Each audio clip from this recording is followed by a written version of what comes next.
Welcome to Global Morning. The death toll from flooding. Most time our politicians just bring in policies too, for sure. Incidentally, we have several more stories. The legislature was carefully crafted to 22.2% inflation rates as of April this year. What does that say about where we are as a country? I think Nigeria has resorted to being resilient. Before you call the police station, before they even leave, they'll take permission from. I don't think there's really anything on ground to improve. We struggled as a strike. The Minister of Education volunteered and said, give me 2 weeks. It was a lie. The president never gave me any deadline.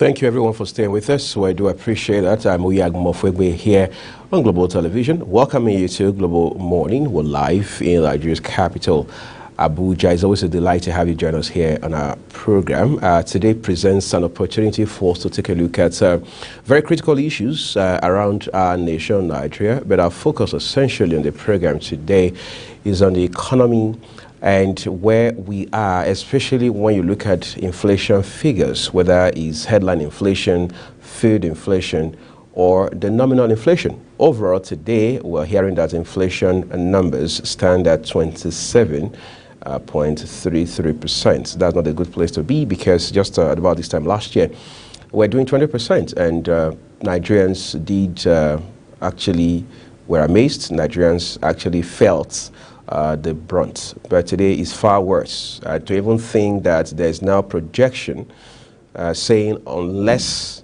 and of course, something urgent and drastic is done as quickly as possible, we could be looking at 30% inflation rates by the end of these years. So the question is, what are some measures, very radical measures, maybe, that we can take as a country, as a government, as an economy, and of course, to not only ensure that doesn't happen, but to reverse the trend.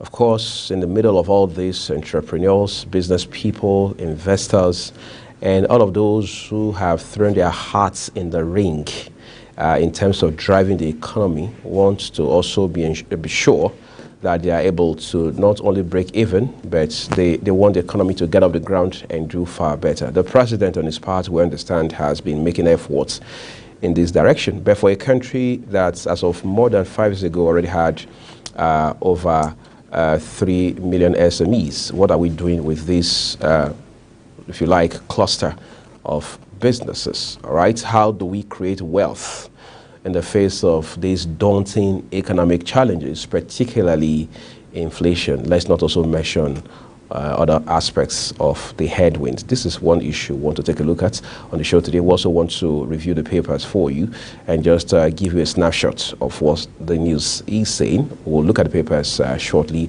after this break. But just to let you know that we also will be playing you a report on the One Chance menace, and then give you an insight into what the dynamics are with this set of criminals and what the police say they are doing to track them, or if you like, stop them in their tracks. We have all of this lined up for you on the program after this short break.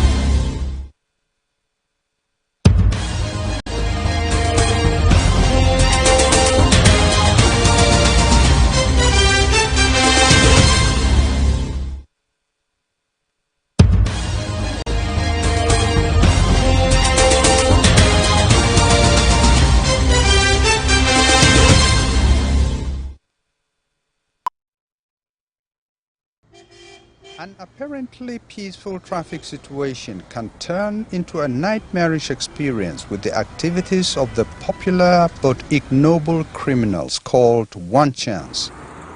They are violent criminals who disguise as either commercial drivers or as passengers. The trick is to shout one chance, giving the impression that the vehicle needs only one passenger to move. But jump in and you jump into a pile of miseries. Kabiru Adamu is a security consultant and confirms that this pattern of crime has taken an alarming dimension. It is a common occurrence in most city centers. In Abuja, as an example, it's very difficult for you to go to any space where there are a couple of persons ranging from 3 up until 10 that you will not find at least 1 to 2 to 3 persons that have not been victims of one chance, as long as the persons are using commercial vehicles. So I entered the cab, hailing Pape. Chidinma is a young mother in the hands of the criminals. Chidinma was dropped by her sister right about here at around 8 o'clock in the evening. A Mazda car driven by a man and one other passenger at the back pulled over and hastily picked her. Destination Pape. But the journey was doomed because a set of horrible things started happening at the inception of the trip. Immediately I entered. The passenger by my left, was behaving as if he was collecting his balance from the driver. So I felt comfortable. I guess they did that so that I wouldn't have to notice what was going to go on. So immediately after he collected that balance, the next thing he did was to stretch his hands towards my side, and here was on my neck, while here was trying to stop me from opening the door by my right. So as I tried to open the door by my right, they were shouting, "You better cooperate. You know, go cooperate, but you won't die. You won't die this night. She said, go feel come out from this car. This is go feel come out. You know, go feel come out from this car." They were beating me. The first person that hit me was the man in front. So he punched me with, I don't know whether it was a ring on his finger or a rod. Mainly he punched me. That was when here, the blood started oozing from here. So I was in the pool drinking my blood. Then they now told me, lie down. Okay, lie down. No, go lie down, ba. So I was struggling. They've collected my stuffs. They've collected my bags at that time. I didn't have my bag with me. So they were telling me, no, go lie down, ba. So I thought they wanted to rape me as they were telling me to lie down on the floor of the car. So as I tried to lie down on that floor, the one by my side too now slapped me, and he tried to strangle me too. That was where this marks came out from. So he was strangling me and was telling me, no, you go die this night. Maybe you no one cooperate. You go die this night. You go die this night. Chidinma was lucky to escape alive because she did not fit the correct profile of the perfect victim the criminals were searching for their sinister intentions. By the time they were done beating me, it wasn't like the madam, you know what you go do now? You go cut your breast. I said, okay, sir. He now said, do you have kids? I said, yes, I have kids. He just kept quiet. The next thing I saw was that he told me, okay, oh yeah, get up. Alone in the night. This young lady was also lucky because she survived and agreed to share her experience with us. I've been attacked in this beggar before. I was hit from behind. My phones and everything were collected. And it took me years to be able to stand in beggar and get a car and pick up a cab. In a daring display of impunity, most of the criminals move around with POS machines for ease of stealing money out of the bank accounts of their victims. Security experts explain that this is very possible, especially with the emergence of new financial outfits who ignore the vigorous security check on customers before opening customer accounts. A lot of the instances that we've monitored, they actually use the financial systems. Now, the reason for this is commonplace. Number one, we do not have a national database for individuals, Nigerians actually. And more importantly, even the banking system has not put in place infrastructure to reduce the possibility of this from happening. And then secondly, where it happens, to trace the perpetrators, arrest them, and then prevent further crime. Abuja is Nigeria's seat of government.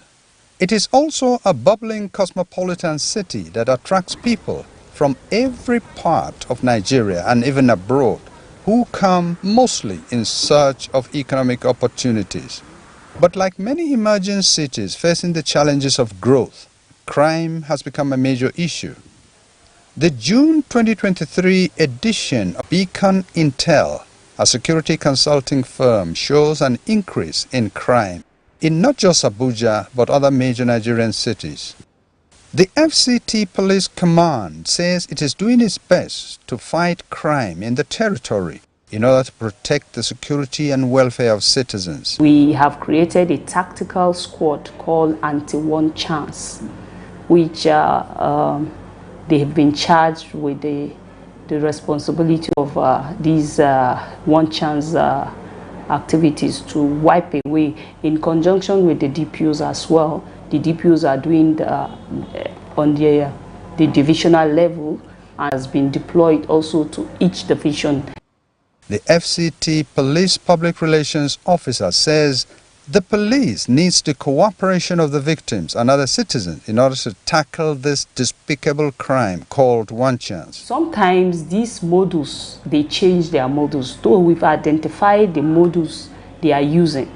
But when they know we identify them, they also change their modus. So when if you find yourself as a victim, it's only wise and advisable that you report these incidences to the security agencies. I actually did not believe that they could do anything about it. That was why I didn't report to them. There were law enforcement agents that do not see this crime as a major crime. We've been in instances where we've monitored this development on behalf of our clients. We will report the cases by providing the telephone numbers that were used in the crime, the account numbers that were used in the crime. The response you get from the law enforcement is that they have bigger challenges. And this is the effort they will use in stopping this.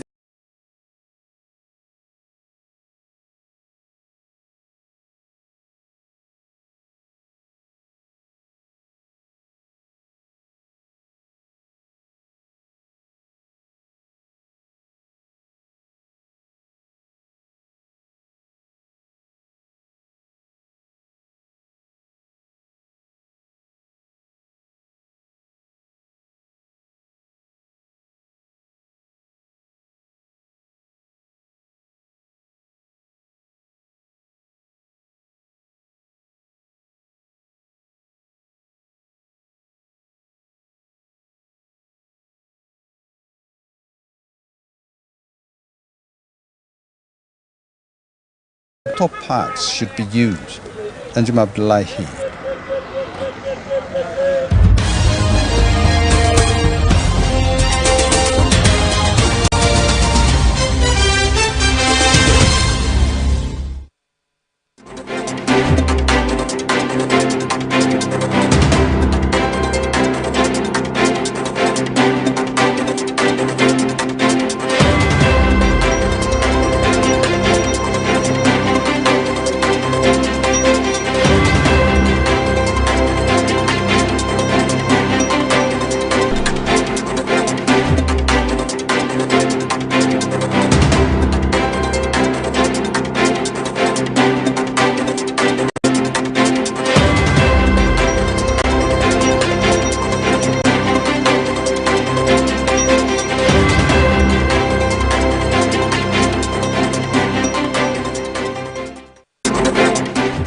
Thank you everyone for staying with us. Let's turn to the papers for you. But just to let you know, to join me reviewing papers this morning on Global Morning is Timothy Wanchuku.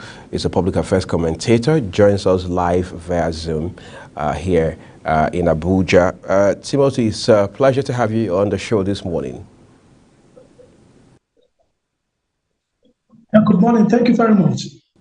Excellent. So we're starting with the Punch, and the big story here says Reps probe 447 billion naira COVID spending, summon 83 MDAs. Of course, you and I know that Nigeria became some kind of a hotspot in the heat of the COVID-19, and we saw what some persons had called frantic efforts to curb the threat that was posed by the virus at the time. We saw efforts from across board, from corporate organizations, public-spirited individuals, state governments, federal agencies, and so on and so forth. One would have thought by now we are looking at the gains that came from all the efforts made towards taming the monster called COVID. But instead, we are now probing those we suspect may have lined their pockets with monies made for public interest endeavors.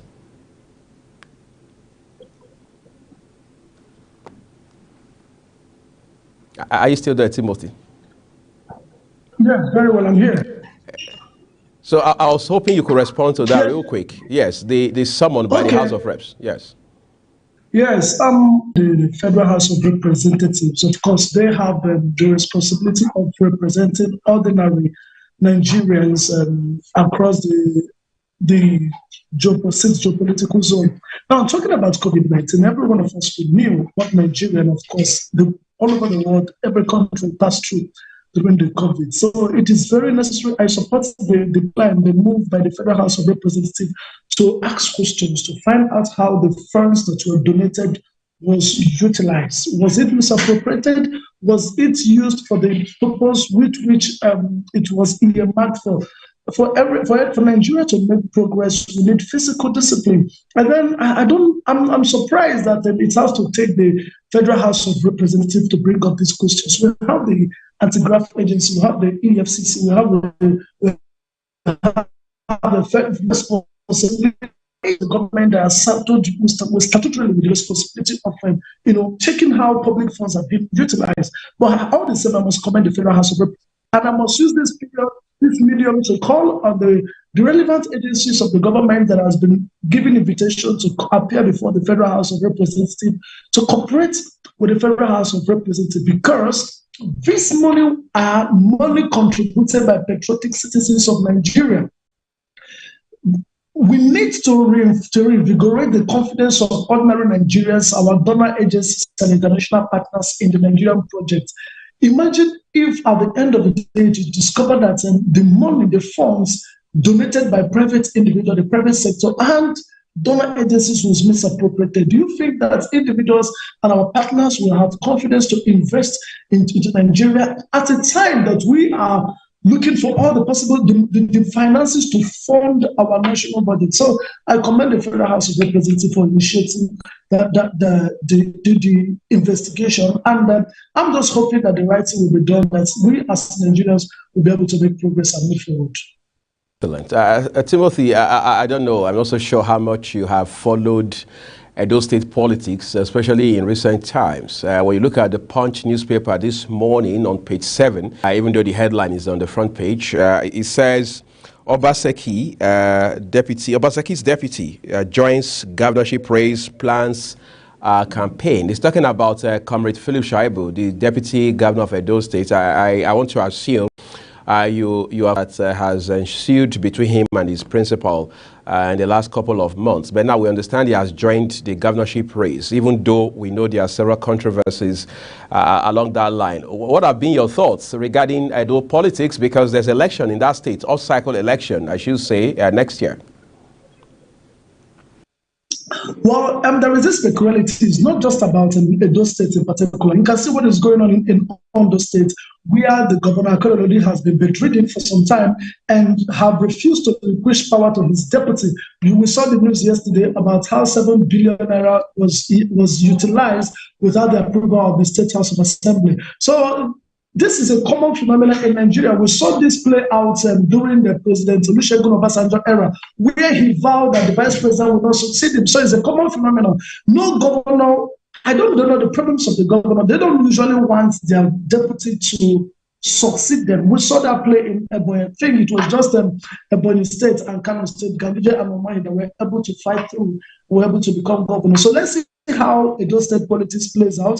But one thing is very sure: if the people are with you, regardless of the political party that you decide to pursue your gubernatorial ambition, I can assure you that the people will vote for you. But we all saw how the fight between the deputy governor had to be locked out of his office until he had to, capitulate and beg them.